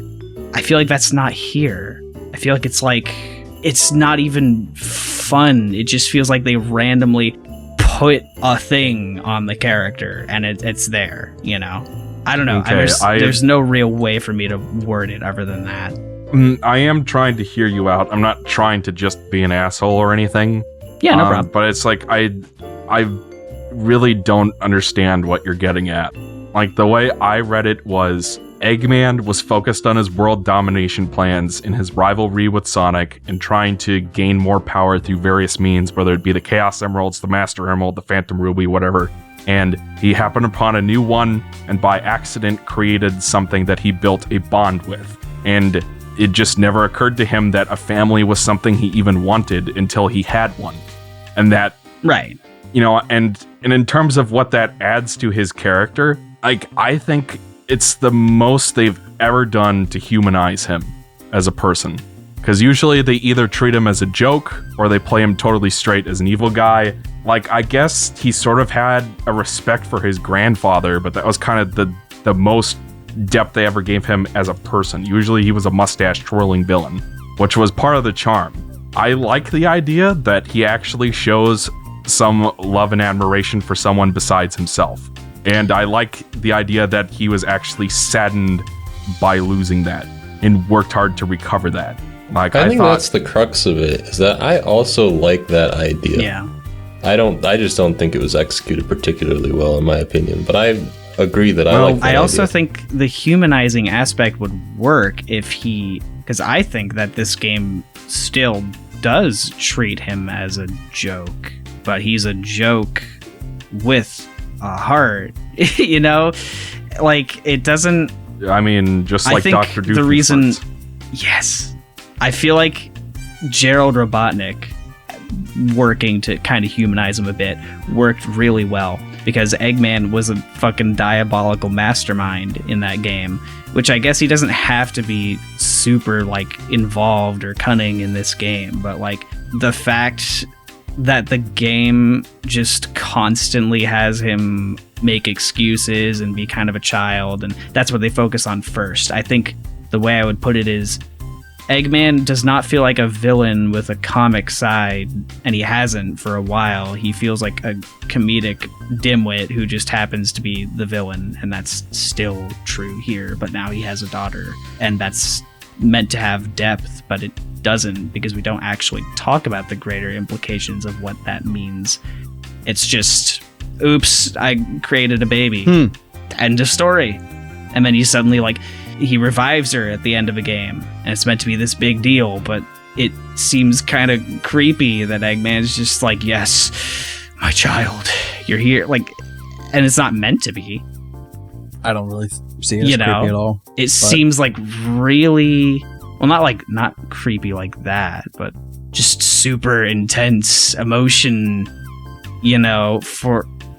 I think it was just executed really, really poorly. Did you pronounce it really, like egg on purpose? Yeah, I guess so. I just feel like it's just one of those things where, as this tends to be the case in a lot of the newer games, there's just not enough time and screen time devoted to certain things to make them land like they want to. Like, somebody might have mentioned this before, but it's like the fact that, like, with Eggman and Sage, it's like I got what they were trying to say pretty early on with the two, for how Sage viewed Eggman, not him seeing her the same way. I got it pretty quick, but it's just like, we only see them just kind of standing in cyberspace. He's like, get me out of cyberspace. Okay, you can only do it by helping Sonic. Oh, well, I don't like that idea. So, end scene, and then we get the montage with the music, and it's like, oh, okay, I guess this is supposed to be something? Like, they show the scene of her, like, destroying all the robots. I was like, was that supposed to be something? Like, was I supposed to feel a thing watching that? And he says, like, I'm proud of you. Like, it... And Like, it just doesn't feel, something feels wrong with it. Even if it's just like, conceptually, I'm not against it. It's just like, and I didn't really listen to the egg memos until the very end of the game. So that's why I'm just like, okay, so that's the background context. It's just like, that just needed way more scenes, and also some scenes with a lot more variety than the ones we got. That's would have basically been how I interesting see to see it. him in, like, it's like he's in cyberspace, but like he's only at one part. You know, would have been interesting to see him in like the Green Hill or the chemical plant, or different things like that. Well, he's just stuck in one place for the entire time. I guess what do I want other than more time? I guess I just want him to feel like he's actively doing things, and that Sage has a purpose to him, and that they're like that he is trying to get out. It's really bizarre how they just form this relationship off him sitting there and her telling him things. Like, and that's why it's really confusing to me that he's like, I'm proud of you for this, but has he never felt that towards any of his robots ever? Is it, like, it just feels forced, and I just don't think it doesn't even feel like they're humanizing Eggman, because I feel like they're humanizing an Eggman who is a non-presence.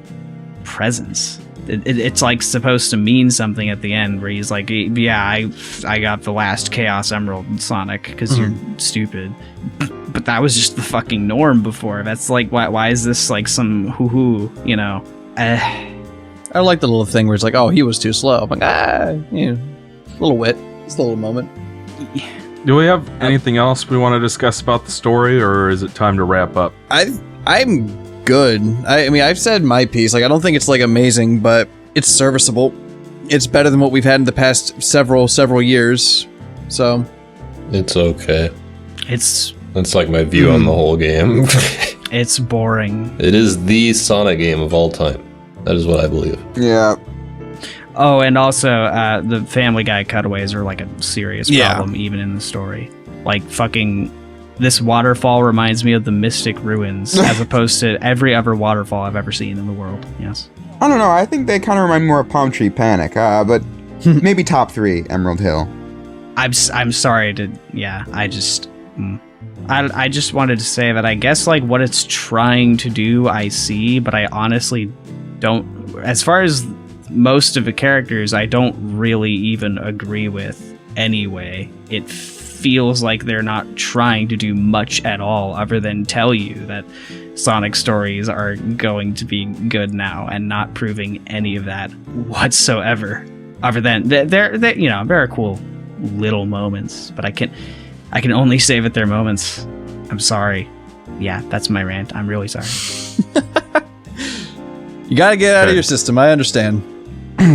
Well, with that said, I do have final thoughts on this game before we wrap up this 5-hour podcast. Here I thought we were only going to go for 2. Sorry. It's Sonic, bro. It's fine. I said earlier that I loved this game. And, I mean, through most of this podcast, I've agreed with a great deal of the criticisms raised. And even if we seem to diverge mostly on the story and the voice acting, but even then I can kind of see it. I get it.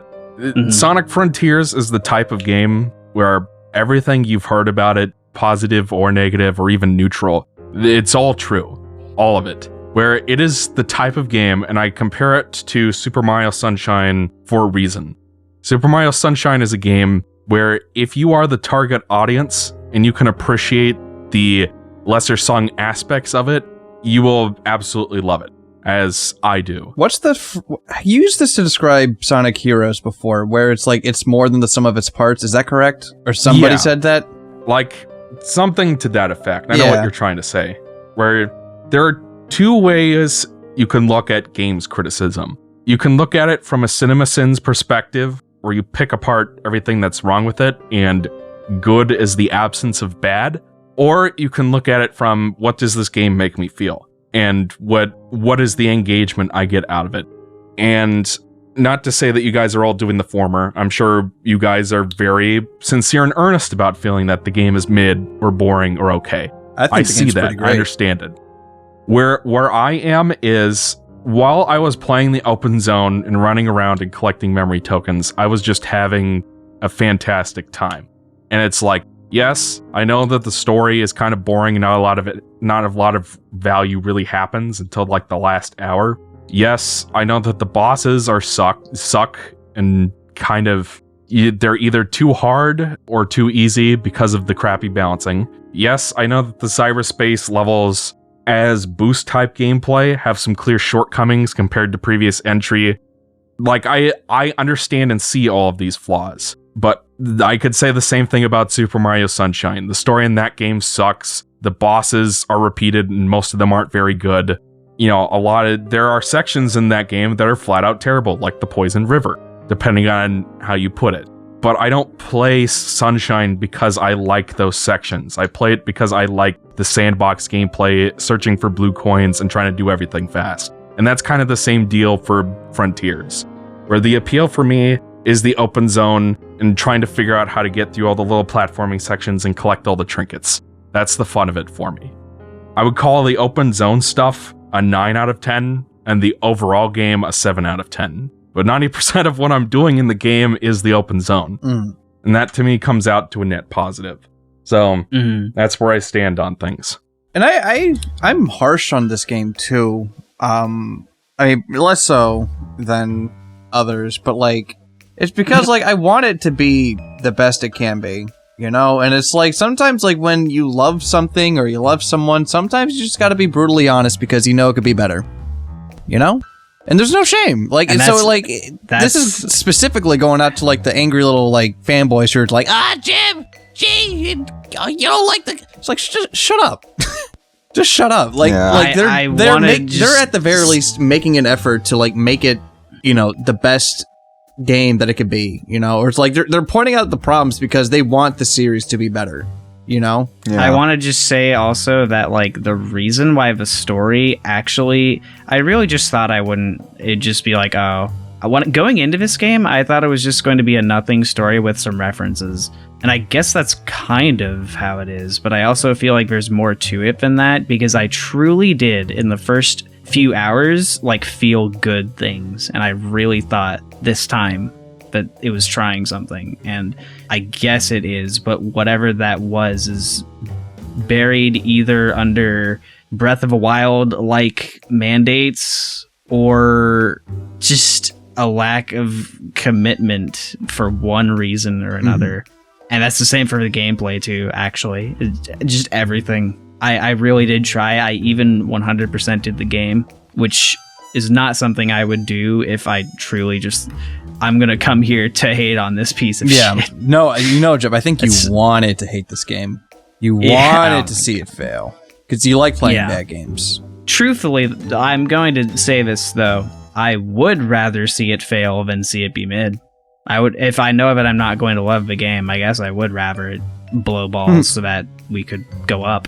There's that. I feel like, for me, this game, I'm not even really hating Frontiers. It's just more like... I was saying it earlier kind of as like a joke, the idea that like I talk about this game like it's some piece of crap, but then when I talk about what it was like playing it, I don't actually feel that way. And I feel like for me, Frontiers is criticizing Frontiers is a lot more about like Sega and Sonic Team than it is about the game itself. Frontiers is okay, I guess. Like, I don't hate it, but I mean, it's just like, for me, like, I'm just kind of over it. The whole thing is just, you know, the last 10 years of Sonic have just been very boring, very bland, and just like, the last 5 years in particular was a real dust bowl. So, I'm just kind of feeling like, well, Frontiers was okay, I guess, but it just doesn't really inspire much confidence in me, because, you know, I said it in my video, which is just, with Frontiers... could be the next Sonic game. The next Sonic game could be an improvement upon the Frontiers foundation, but I mean, Lost World was also a game we were told we were going to get, like, more stuff related to. Like, it never happened. You know, Mania, like, never got a sequel despite getting glowing reviews. And the list goes on. It's just like, so, yeah, I guess that was okay. Guess time will tell if it sticks. And that's just kind of how I see it with Frontiers. Yeah, that's basically where I'm at. That's alright. I think what Exo said also is pretty good about good and bad all kind of applies to the game. All the things, like, I believe that they're all true. even the good things said here, but it is about what you make of it. And I guess it is more about the future, really. Sorry, I just wanted to add that. It's all Gucci. We love you, Jeb.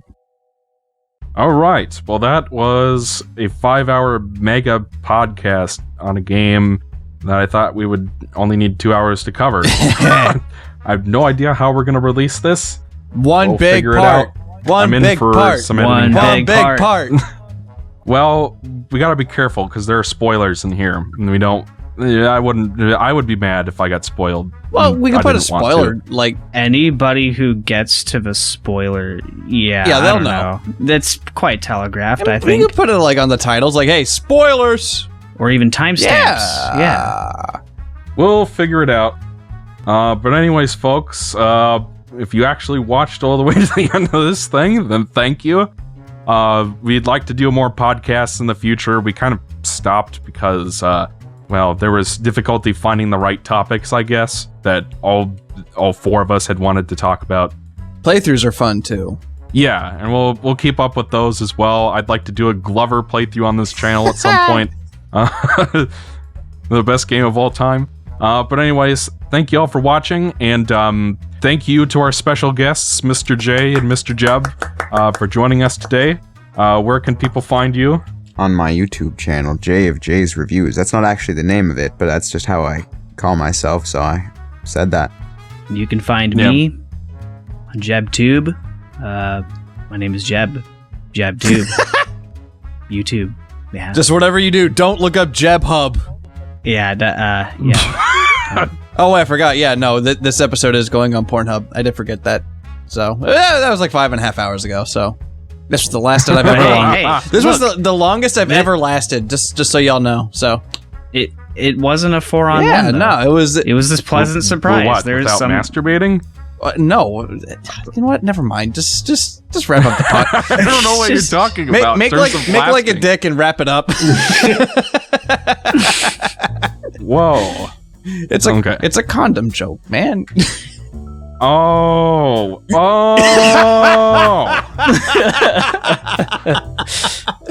Okay, we gotta end this thing quick before it gets worse. Bye, everybody. I need Good night, San I need to eat. Francisco. I could eat a fucking horse.